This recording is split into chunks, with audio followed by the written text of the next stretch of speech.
أقسم بيوم القيامة ولا أقسم بالنفس اللوامة أيحسب الإنسان أن لن نجمع عظامه بلى قادرين على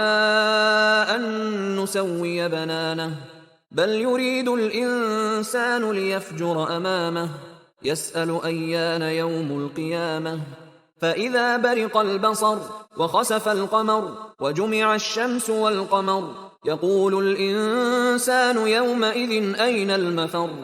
كلا لا وزر إلى ربك يومئذ المستقر ينبأ الإنسان يومئذ بما قدم وأخر بل الإنسان على نفسه بصيرة ولو ألقى معاذيره لا تحرك به لسانك لتعجل به إن علينا جمعه وقرآنه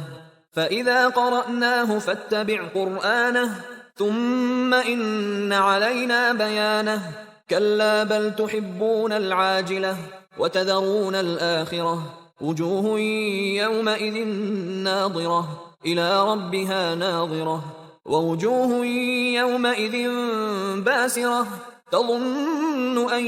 يفعل بها فاقرة كلا إذا بلغت التراقي وقيل من راق وظن أنه الفراق والتفت الساق بالساق إلى ربك يومئذ المساق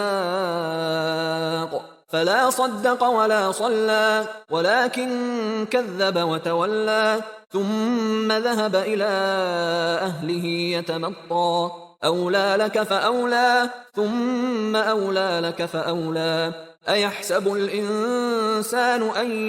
يترك سدى ألم يك نطفة من مني يمنى ثم كان علقة